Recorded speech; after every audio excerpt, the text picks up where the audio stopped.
We are a little early, just a few minutes early. So I'm going to give it just a few minutes and we'll begin. Hey, Nisi. Hope you're well. I decided to stream to both of my YouTube channels today instead of Facebook and YouTube. So I'm just testing stuff out, seeing how it works. So let me go ahead and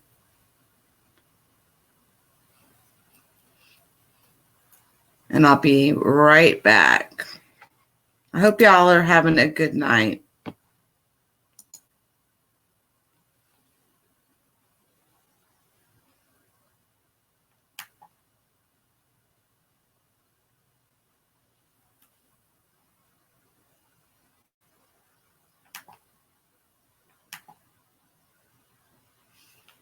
Yeah. Hey, Liliana. How are you, babe? I decided I would stream to both of my channels. I know that Queen is live right now, so I honestly just wanted to get this video out. Let's see. I'm trying to see which channel are people joined to the most. Hold on a second.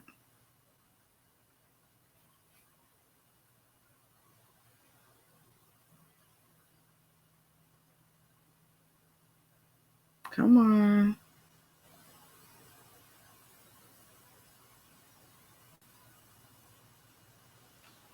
These Chrome laptops or Chromebooks are great when you first get them, but man, they're slow. Come on. All right. So it looks like I've got, okay, under cold case. Okay, so I see Nisi and Liliana. You guys are here under, okay, I'm just verifying each account that based on me streaming to two different accounts just to see, you know, which account people are coming in from. So that's all. Bear with me. I'm almost, we'll get started here in just a second.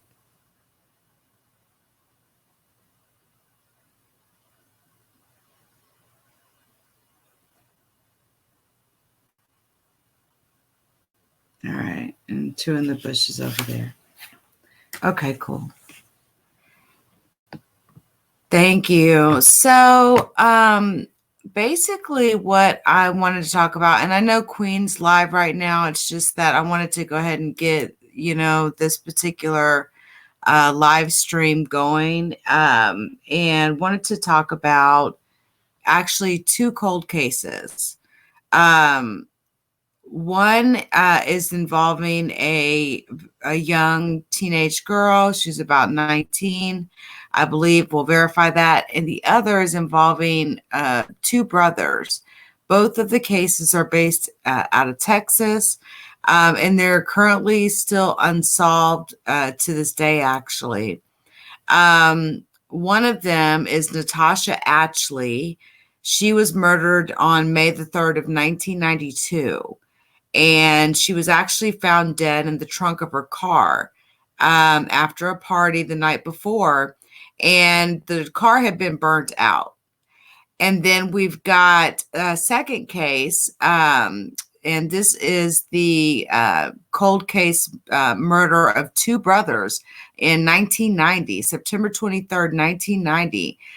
Two young black teenagers, Derrick Lump Jackson and his brother James, Little James Edwards, they were actually shot to death in their mom's home from an intruder. And this case is still cold. This was in 1990. It is now 2019. Think about how many years that's been when you really think about it.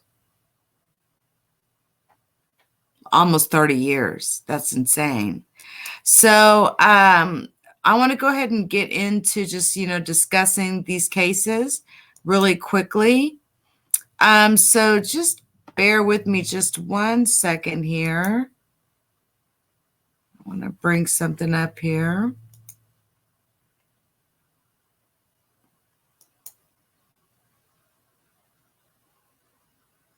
and then we'll begin. We'll talk about the Natasha Atchley case first. Her case, involved a party out in the country. There was some drugs, alcohol involved. It was I think it was a birthday party, actually. We'll verify that. And she was literally found dead in the trunk of her hatchback vehicle the very next day, really early in the morning, actually. And her mother is the one who found her, which was, even sadder. And unfortunately, her mother passed away, never knowing or never getting justice for her daughter, Natasha. So give me just a second here, and let me bring up control room here, and we'll get going.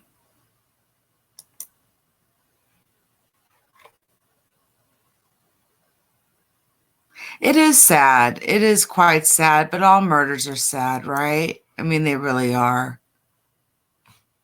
They really are. They're all sad. And the one, with the two brothers, the two teenage brothers, that's just like someone just literally shot and killed them, and has literally gotten away with this for almost 30 years now. And the mother lived. The mother survived. She actually survived the incident that happened, the intruder who broke in and shot and killed her, or shot her 3 times and shot and killed her 2 sons. And I'll show you their photos and everything. I'm just getting the control room up, and then we'll get started here.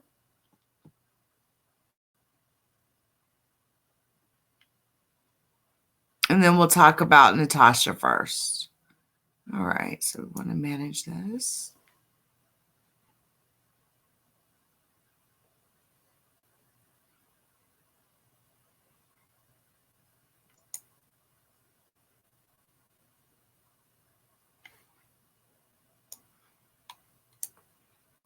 All right.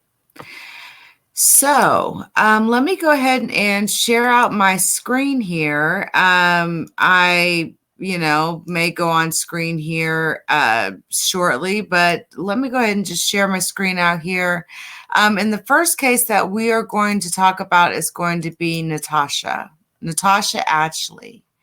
And let me just make sure, let me bring this down. Oh, there you go. You got me on screen. It's kind of chilly, honestly, tonight. So I have a sweatshirt on. So let's talk about the cold case of Natasha Atchley. So there is a database in the state of Texas where there are, different cases. It's a real simple website, it's nothing fancy.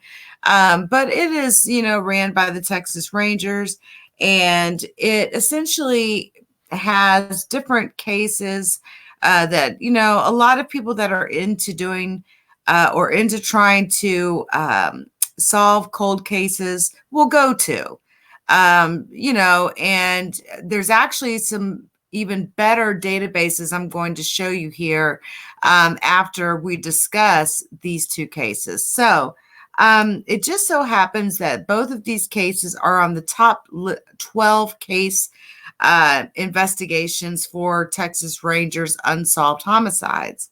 Now, Natasha Atchley, this is Natasha.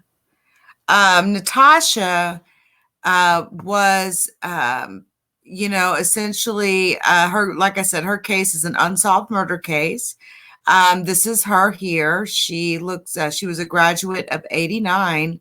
Wow. That's my husband's, graduation year. Wow. She, the city, she was from Shepherd, Texas, which is in San Jacinto County.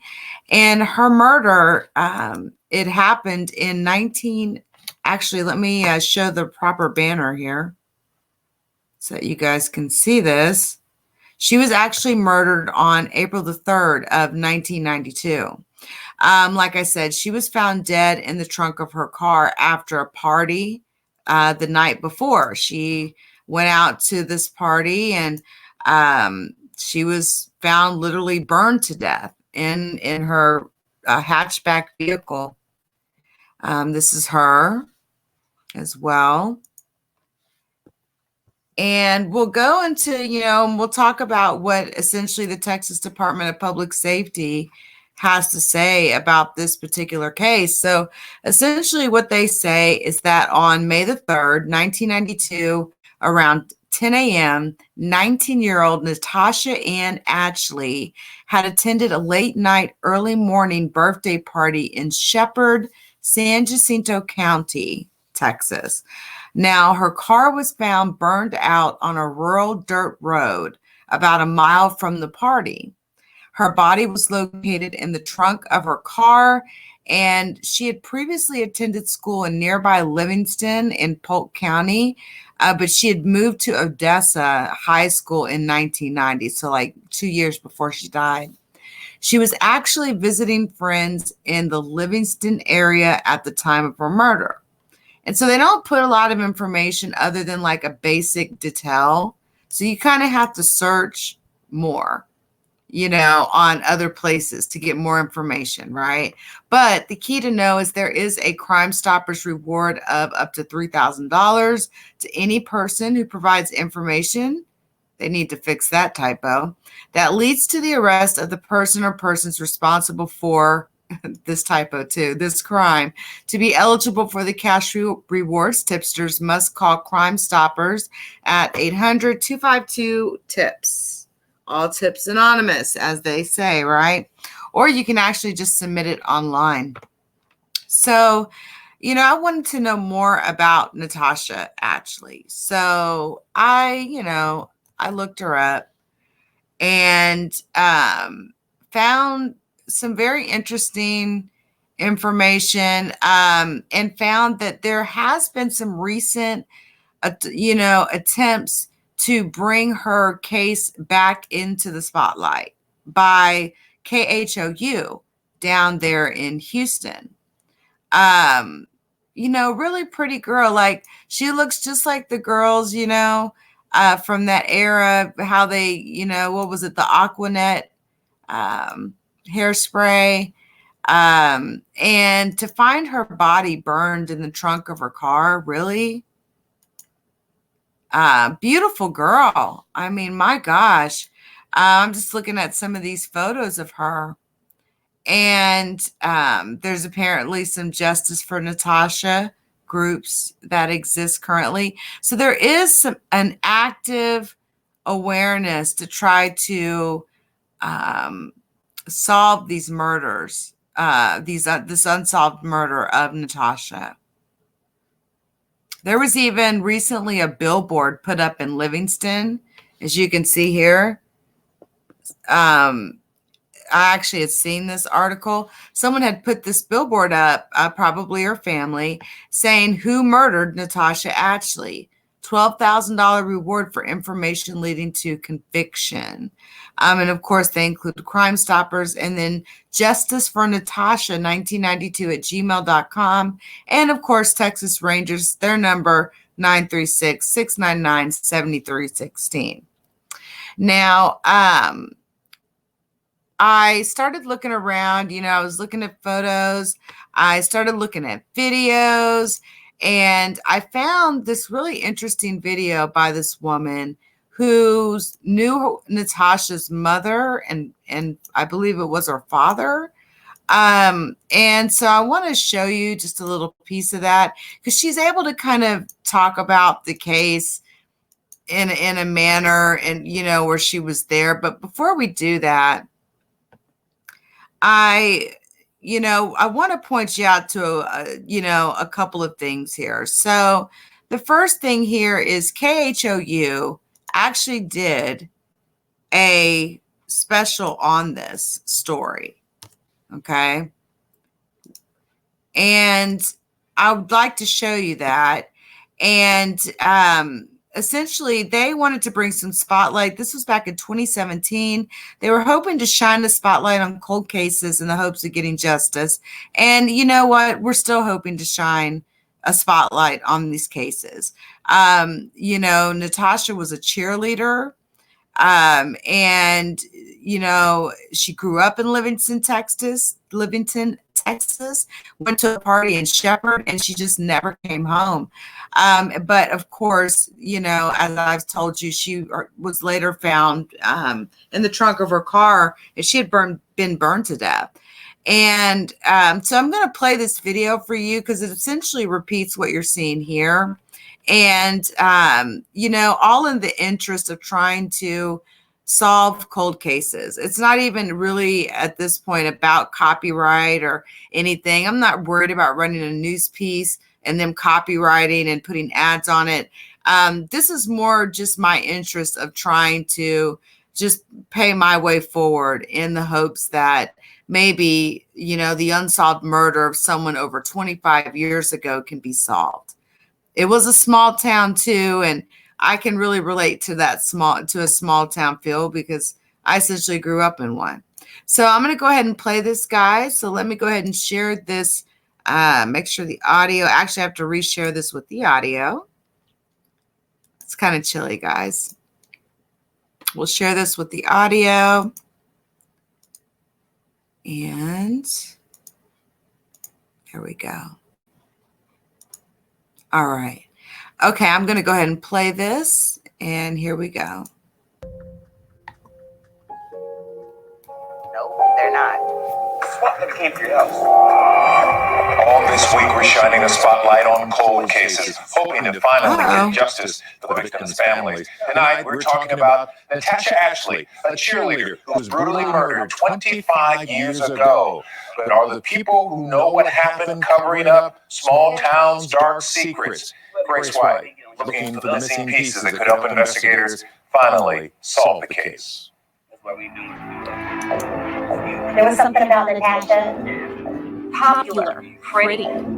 You just either loved her or you hated her. 19-year-old Natasha Atchley always attracted attention. She was a cheerleader. She just was wild. And she loved to have a good time. One thing. Hold on just a second. Is this her? Is this his? Hold on just a second. I have, I think I've got Queen Supreme live on this here. So I knew I heard something. I apologize, you guys. Let me go back here. I had Queen Supreme playing on a different tab. So let's do this again. All this week, we're shining a spotlight on cold cases, hoping to finally get justice for the victims' families. Tonight, we're talking about Natasha Atchley, a cheerleader who was brutally murdered 25 years ago. But are the people who know what happened covering up small towns' dark secrets? Grace White, looking for the missing pieces that could help investigators finally solve the case. There was something about Natasha. Popular, pretty. You just either loved her or you hated her. 19-year-old Natasha Atchley always attracted attention. She was a cheerleader. She just was wild. And she loved to have a good time. But the good time ended when the girl who grew up in Livingston went to a party in Shepherd and never came home. Once you've seen your sister's burned remains, no, you never forget that. The next morning, a mile down the road from the party, her car was found, and inside the trunk, what was left of her body, burned to bones. They identified some of the accelerant as what they call drip gas. Tom Branch is the retired San Jacinto County Chief Deputy, who believes the killer may have used oil and gas wells in the subdivision to finish the job. You can actually get that product out of the oil well if you know what you're doing. What made that party so hard to investigate? With so many people there, you had to figure out who was there at the time. A party investigators say mixed with drugs, alcohol, and powerful connections. There were some folks at the party that were family members of some elected officials and others in Polk County. Initially, investigators thought they solved this case. They arrested 2 people for beating up Natasha. They even had a witness who saw them But the case fell apart when he changed his story. We tracked down the witness. He's in prison. Because of your original statement. I think a lot of people wondered, why did you recant? Can't say for 100%, but the statement that I gave was, yeah, I did see her, but with the amount of people standing around, it was quite it was a circle of people. Anthony Cornelius is serving time for a separate crime, sexual assault of a child. The night of Natasha's murder, he admits he was on LSD. I think it was down the road is where the gathering was. There's a bunch of people gathered up, like on that side of the edge of the woods. He says he wasn't at the actual party. He was driving through the neighborhood because a friend called saying Natasha and another girl were going to fight. But he told us he can't say for certain who he saw. Well, I hope that they come to find out the information, what I have given, would be correct. It would make me feel better. Now, on the 25th anniversary of her murder, the Texas Rangers are in charge of the case, and this old investigator is still hopeful someone will come forward. I feel comfortable that we talked to the person responsible during the course of the investigations. I used to bring my boys out here when they were little. Natasha's family and friends still hold on to her mom's dying wish. She said time and time again, this will be solved in your lifetime. And I strongly believe that.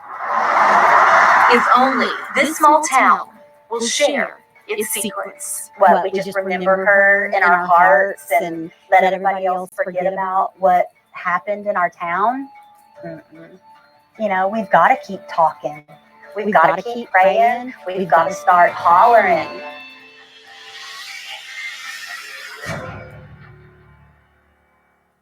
Investigators told us they feel like this case is solvable. The Texas Rangers are highlighting her murder on their website. They've even upped the reward. It's now just a matter of the right person coming forward. Len and Mia. Certainly hope they come up with something. Tomorrow night at 10, a Sunday school teacher targeted, robbed at gunpoint in her garage, then dragged to her death. So 30 years later, investigators think they you have that, right, which gives a really good insight and provides the story of Natasha. And so I just wanted to, start there. I mean, this case, the way that I do this show will grow as time goes on, but she's officially the first person that I'm highlighting here at leakyou.com as a cold case. I want to go ahead and again show you some photos of Natasha Atchley. There's really not a lot of information on her. There's a lot of hearsay talk, a lot of gossip, things that happen, in small towns, but no one's really talking, right? And I am not privy to these small town conversations and gossips. Now, you never know. Someone may see this video and may call me and tell me some of these very interesting small town gossip rumors that I would, like to hear. Because sometimes there is truth to gossip. There's always a little truth to gossip, always. So let's see what this here. Oh yeah, we just seen this here. So I was actually trying to show a photo of Natasha and it brought up a video actually. But needless to say, that I wanted to highlight the story of Natasha Atchley. And now we're going to proceed to talking about the stories of two brothers, actually. Two brothers that were murdered in their beds while they slept back in 1990. So give me just a moment, guys.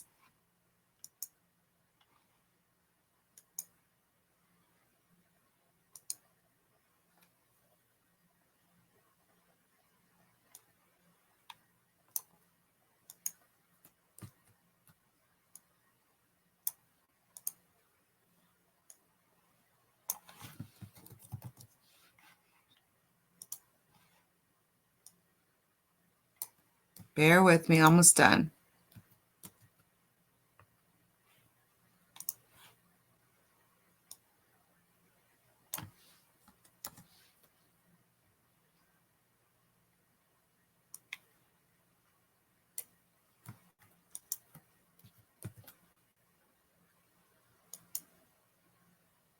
Okay.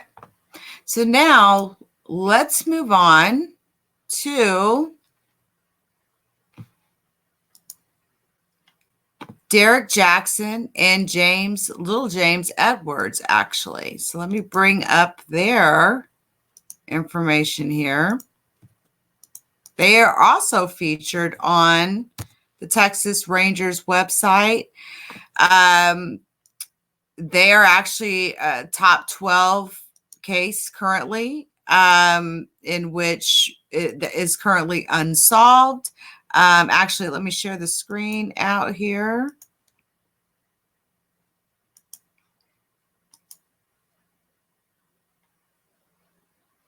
All right. So this has been a cold case since 1990. And this is what happened on Sunday. And actually, let me give me just 1 second. Let me take note of something here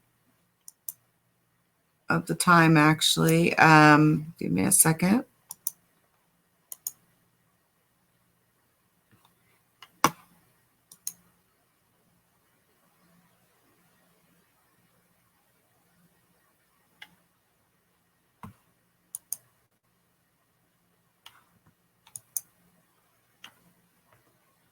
All right, live. Bear with me, guys.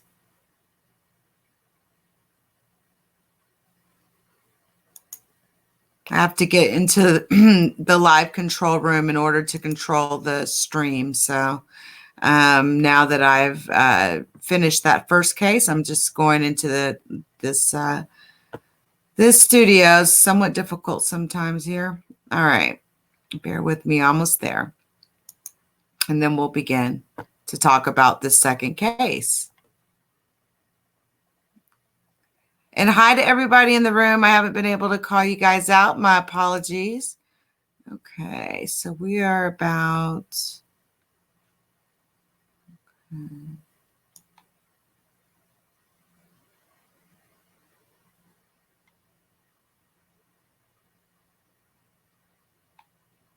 Okay, it's 27, 24. All right, cool.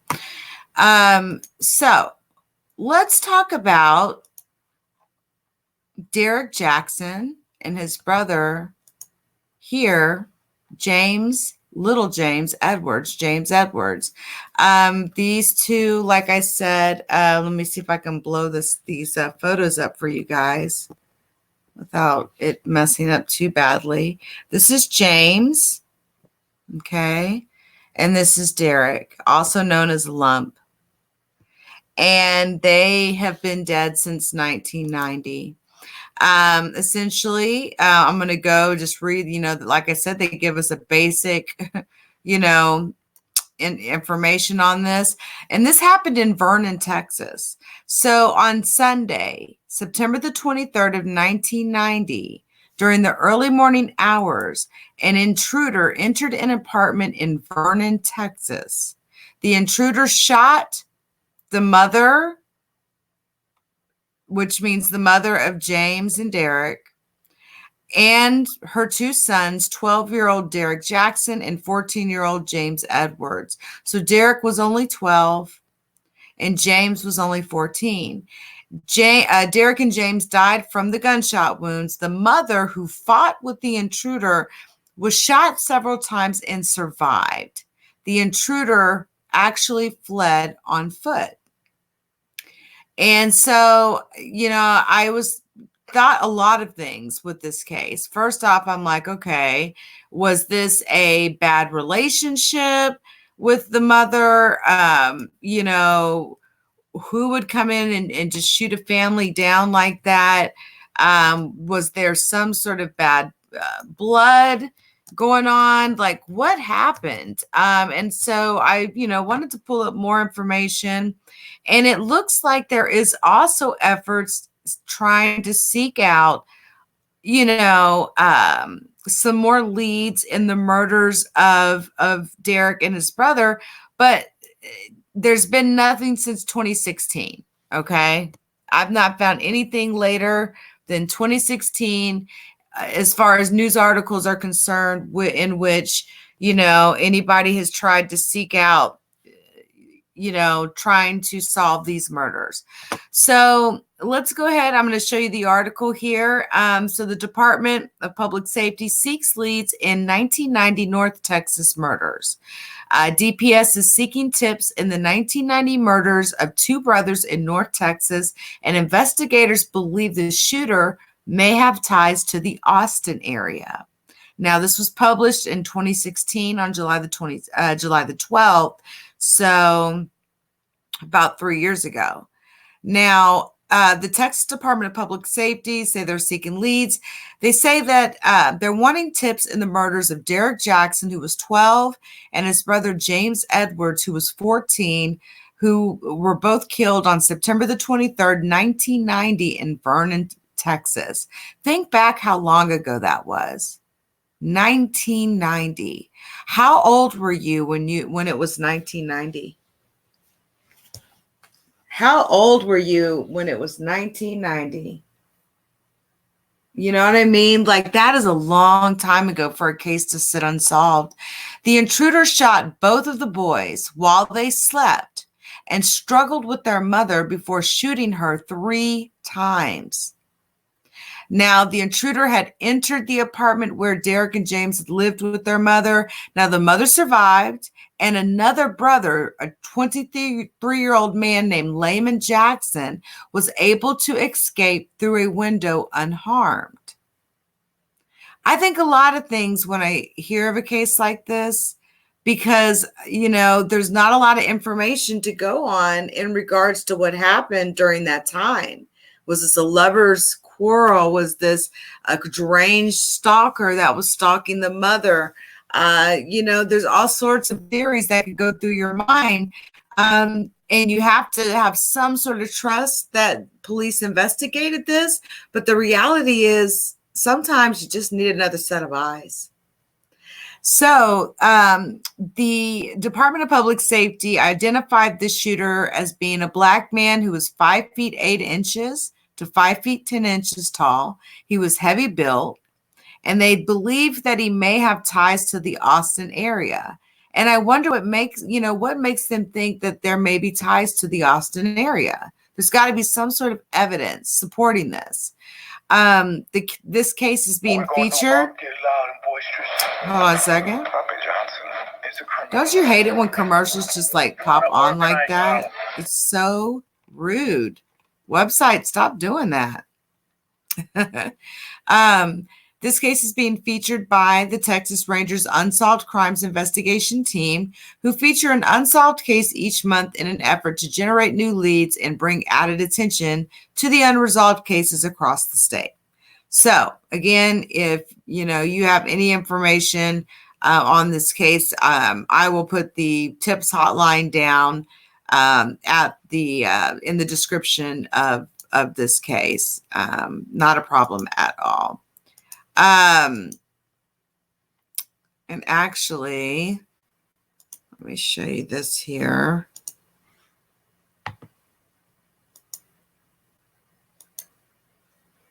Reshare out different screen for you guys so I can show you the photo here. And it's, the same photos of the boys. And essentially the article I was reading to you, I kind of wonder if Layman Jackson has like a Facebook account or something. I just am curious.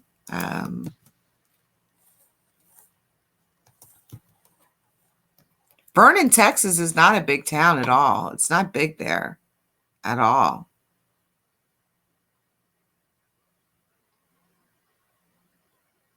I'm just kind of like looking around here, seeing if I can find any additional information, on this case. I literally kind of feel like in investigating these, we kind of like just do it together in some situations like this. Let's take a look here at this site. This is a different site. But again, 2016, July 12th, it's like, you know, the DPS put out, I'll show it to you here. It's like the DPS put out like a flyer to all these, you know, news agencies saying, hey, can you run this story, right? I mean, that's all it is. It's the same story. And I don't see anything since 2016, really, that has been generated on any sort of, you know, news sites to try to generate interest in this case. I don't know if the family is very active in regards to this case. I'm not sure, but I would be interested to know more details behind this. Now, let's take a look. I mean, there's literally not much, guys. Literally not much. Oh, okay. We've got the mother's name, though. Let me give you this here. So we actually were able to find this particular news release. So, of course, that makes sense. So the news release goes out on July the 12th, 2016, and then a couple of news agencies pick it up and run the story. And it looks like, you know, they were essentially just wanting to bring more awareness to this unsolved case in an effort to generate some investigative leads or bring attention to this cold case across the entire state. And again, so the one thing, though, that the news agency didn't do is they actually named the mother, whose name is Linda Jackson. And now the other brother, Layman, like, you know, they said was at the home. He was able to escape. And again, look, there's just not much information at all. And it's unfortunate. I wish, you know, there was more information in, you know, the details of these cases when they describe them to us. So that is the second cold case that I wanted to cover today, was the murder of, you know, these two brothers, Derrick Jackson and James Edwards, in Vernon, Texas. Vernon, again, is not a large town by any means. And, you know, I hope that justice will absolutely prevail one day in this case. It's been 30 years ago. And I'm looking at your guys' comments, like some of you guys say I was 5. I was 20, 17 when this happened. And you think about how many years ago that this happened, and this case is still unsolved. So give me just a moment, guys. And then I want to bring good news to a case where we actually did get, an actual cold case was actually solved. So give me a second.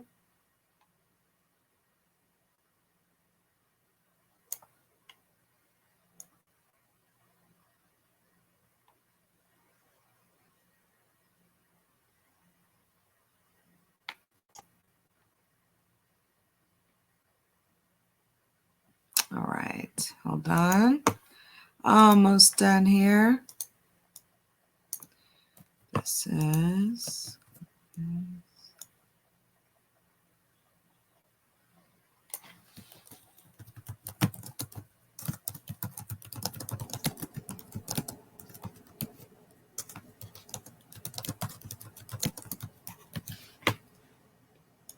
This was... Gotta love it now, block. Almost there, 1990, Texas.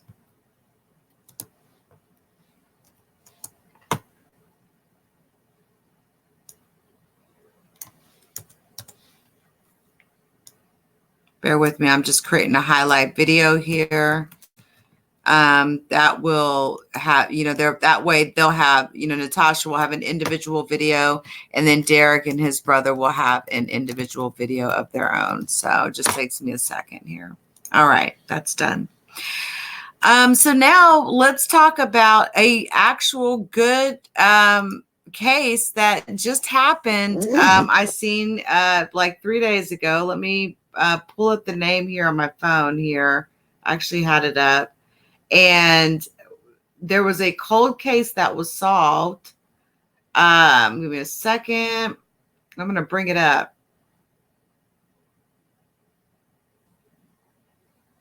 It's been a long time coming too.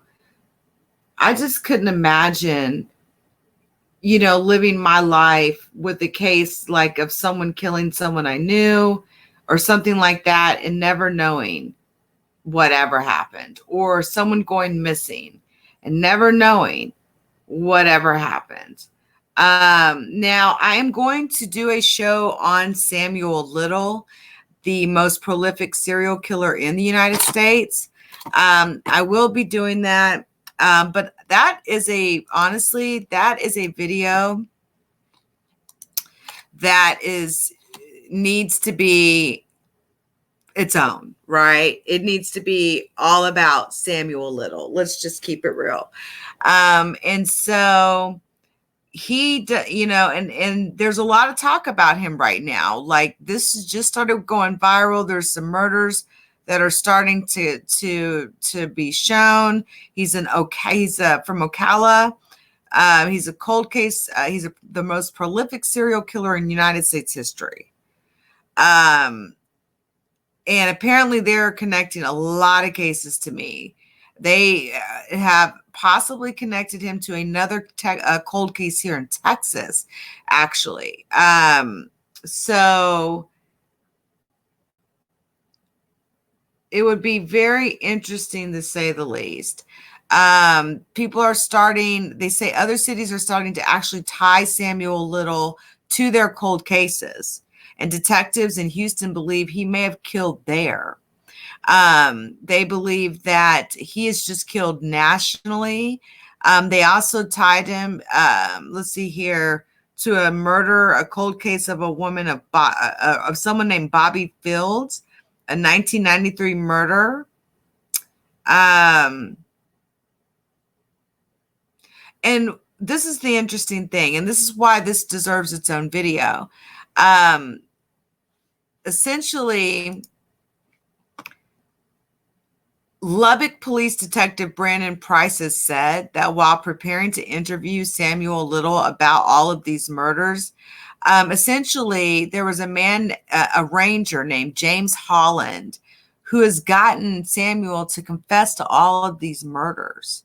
So we don't know all the murders that this man has committed, but obviously this man has committed some serious serial crimes that we don't know everything about just quite yet. The evidence has not all been released. We don't know. They say that the way he preferred to kill someone, you can't act shocked, you can't have emotion, you can't be judgmental, Price said. You've got to have a poker face when you talk to him, because he can read it on your face. And if he does, there's a good chance it's over with, basically, and trying to get him to confess. They said that although he was relieved that the interview went well and the case of Bobby Fields was solved, it's still bittersweet. At the end of the day, she still has children without a mother, and they're living every day without that. But apparently he confessed to more than just the murder of Bobby Fields. So there was another case here I wanted to talk about real quick that was actually solved. Yes. So let me bring this up. This was just happened on the 5th. And all right, let me bring this up really quick. I'm going to share my screen out. Let me see here. Okay. All right. This is Patrick, and you guys may have heard about this. I'm not sure. Patrick Leon Nicholas. I want you guys to take a look at this weirdo. I actually want to bring up the New York Post article on this. So, and also just really quickly, Let me make note of the time, 40:06. Okay.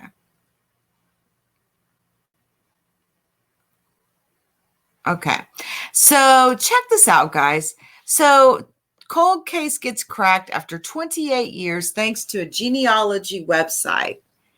You know how you guys get that ancestry.com swab and you swab the inside of your mouth and you send it in there to ancestry.com, or what is it, 23andMe, and then you find out that your brother's cousin's sister killed somebody and they were all able to trace it back because you decided to swab your mouth.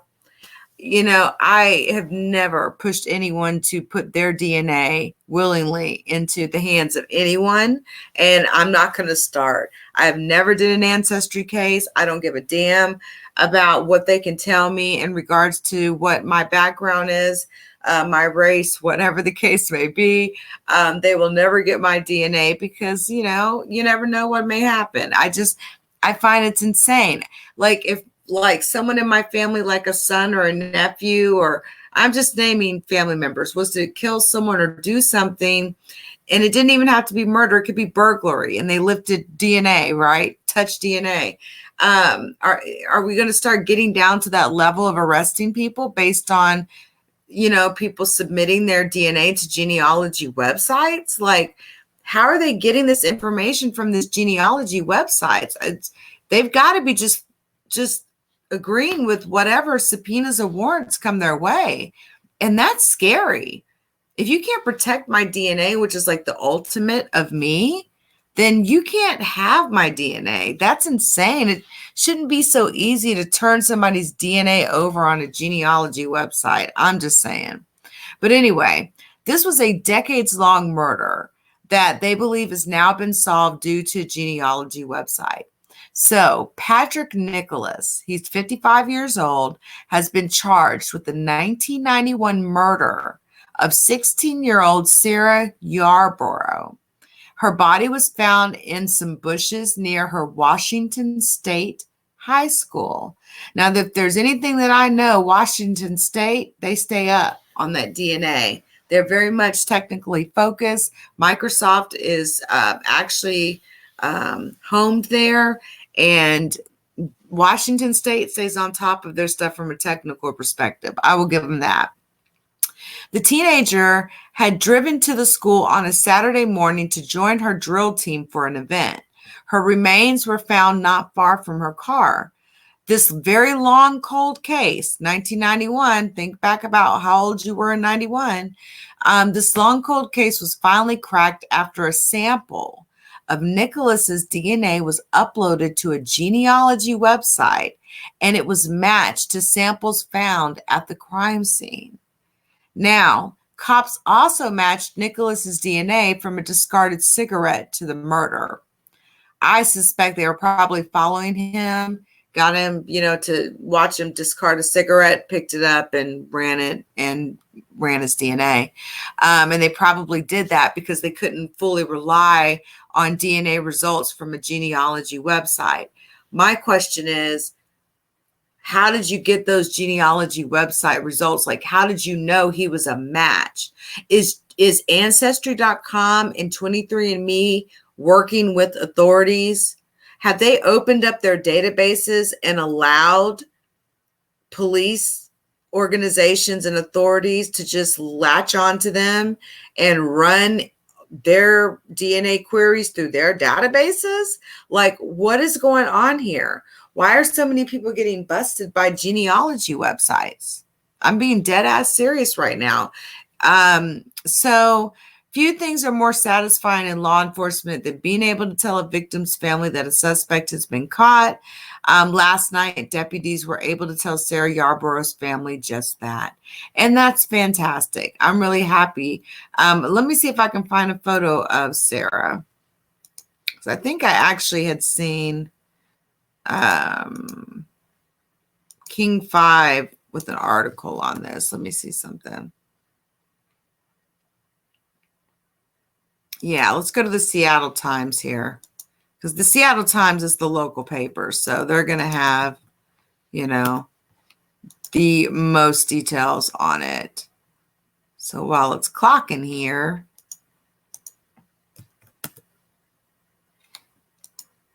there we go. Bear with me. Let me close some of my tabs out.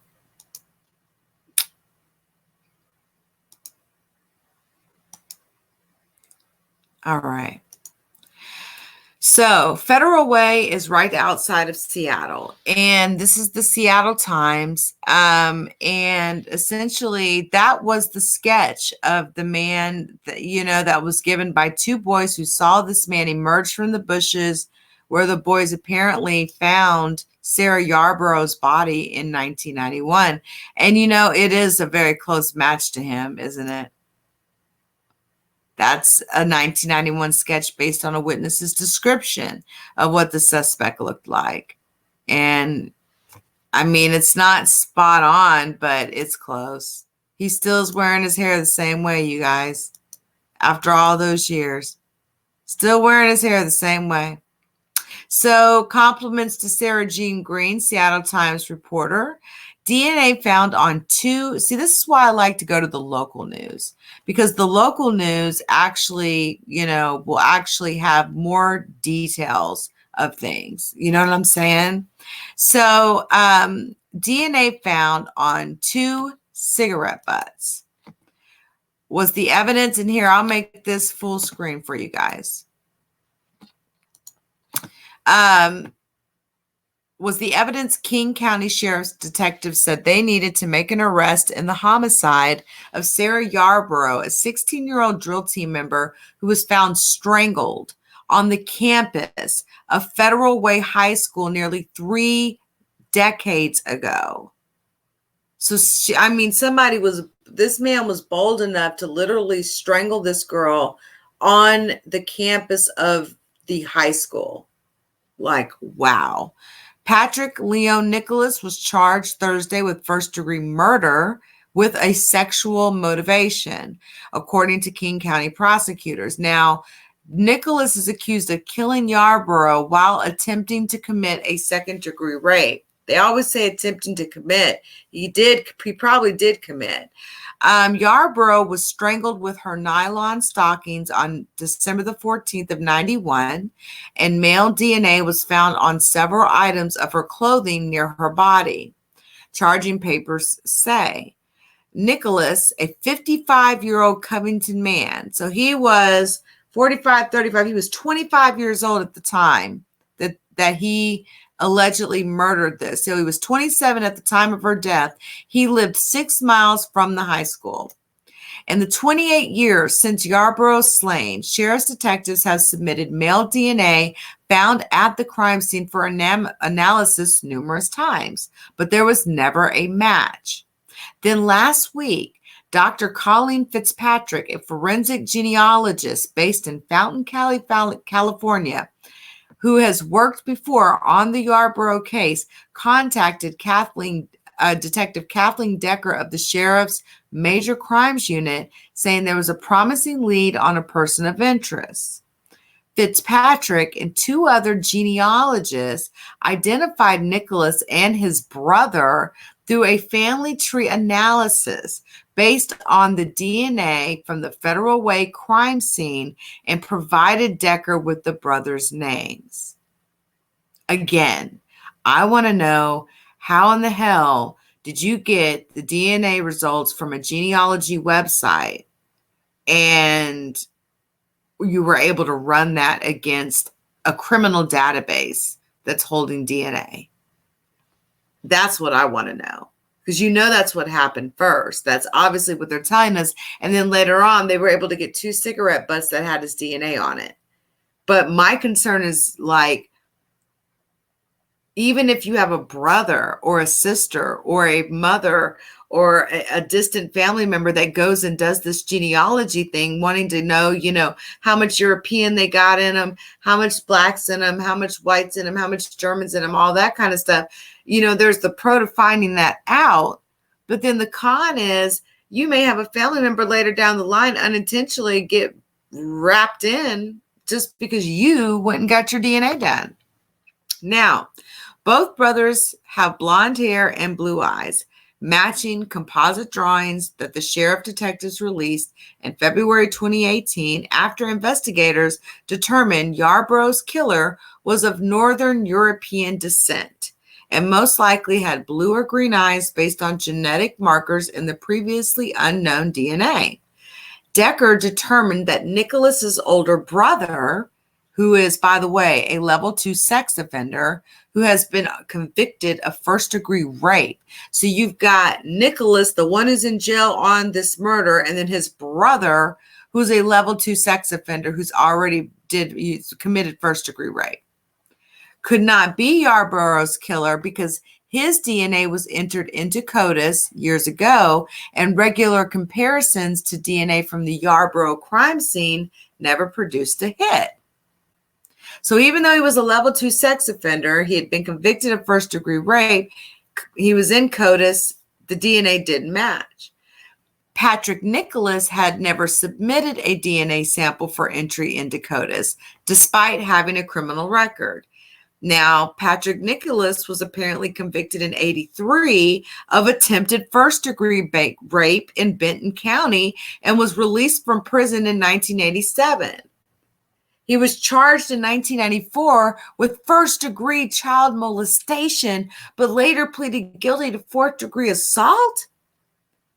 And this guy's DNA was never put in CODIS? Are you kidding? They were talking DNA back in 94. Wow, so both brothers are rapists, are sexual predators. So after identifying Nicholas as a suspect in Yarborough's death, detectives began watching him. Didn't I say after they got this genealogy or whatever, they caught him smoking and got 2 cigarette butts? On Sunday, a detective saw Nicholas smoking a cigarette outside a Kent dry cleaning business. He retrieved the butt from the ground, charging papers say. A short time later, Nicholas walked out of the business, smoked a second cigarette, and unknowingly dropped a napkin on the ground, and both items were collected by the same detective. On Monday, Decker took the items to the State Patrol Crime Lab for DNA testing, and on Wednesday, see, that's how fast it is, 2 days. He took it on Monday, he got it back on Wednesday. Scientists told Decker DNA found on the cigarette butts matched DNA from the Yarborough crime scene. He had his man. Countless hours have been spent by law enforcement attempting to solve this horrific crime that impacted our community in a way that few people have forgotten. Patrick Leon Nicholas has lived for the last several years in a dilapidated building on a large piece of property with few community ties. If he does not remain in custody, he has every reason to attempt to flee and avoid prosecution, as he's done for the last 27 years. My oldest daughter, is not even that old. That's how long ago this crime happened. His crime was one of opportunity and extreme violence, and he will always be considered a danger to our community. His DNA was entered into CODIS and compared to DNA from other unsolved cases. He was arrested at a Kent sports bar on Wednesday and was booked into the King County Jail. Prosecutors have requested that his bail be set at $5 million. Laura Yarborough, who's Sarah's mother, attended a Thursday news conference at the King County Sheriff's Office in downtown Seattle and thanked all of the detectives who have worked on her daughter's case for their determination. She has a good experience of detectives working hard. There's many that don't have a good experience of detectives not working hard to solve the murders of their loved ones. She said she was surprised when she got the call Wednesday night with news that an arrest had been made. She said, I think for me, I'm still a little numb. I'm sure other feelings will follow. She said her daughter loved life, people, and traveling, and that Sarah was an excellent student, always had a book at hand, and was excited about going off to college. I mean, isn't that something, though? Isn't that something? I mean, 30 years nearly. And it goes to show that we can get justice even 30 years later after something has happened. I just am really happy for the parents and for the whole family, honestly, in that situation with that young lady. I think it's great that that he was found. Patrick Nicholas was found, and do your time.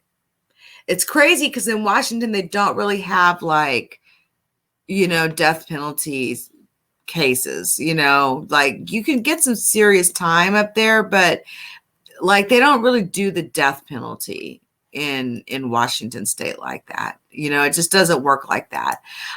So with all that being said, this, although I want to talk about cases that are not solved, it's great to talk about a case that has been solved, right? And to at least bring that to light that this is recent.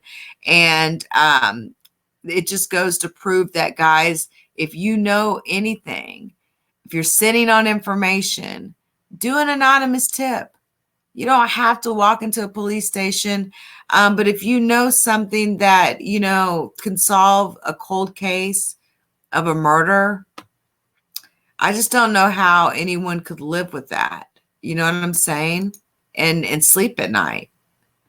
So I actually now want to get to your comments. Give me just a moment. Let me pull your comments up here. 1 second. And we'll get started to reading those. And then I'll go ahead and end this live.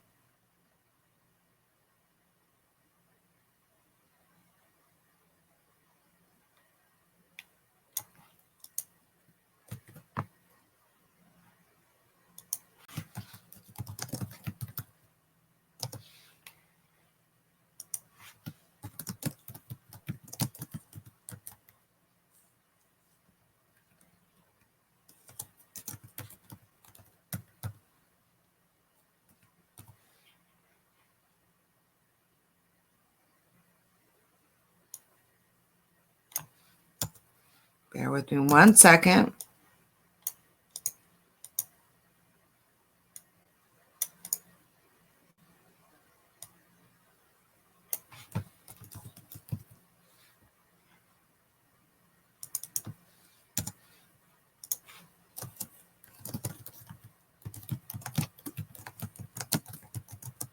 I just can't believe they found her body on the campus of the high school. Like, really? I mean, seriously? That's just amazing to me. He was that hungry, to kill. I mean, have any of you guys ever watched like Netflix and you see, a case or a show of people who talk about, the inside mind of a serial killer, right? And it's just, I don't get it. I don't get it. Give me a second.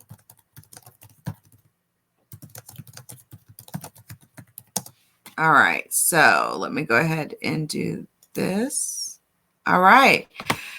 So let me go ahead and go back on camera and let's get to your comments, guys. Let's see here. Move that from the stream. All right, let's get to your comments. I'm surprised to have even this many of you guys here.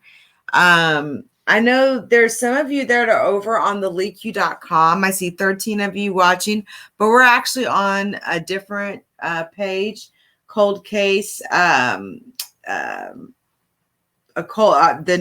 second channel.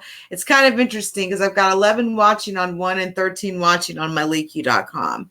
But I'm actually going to be removing it from the leaku.com. So if you want to watch the highlighted videos where I just talk about these individual cases that I was creating while I was doing this live, they will be on my Leaku Cold Case Investigations channel. And you'll be able to, instead of watching this entire live, you can zoom in and just watch the video about the individual, the 3 individual cases that we've covered tonight. So let's go ahead and go through the comments, and then I'm going to go ahead and end this live. It's been a long day, and I'm tired.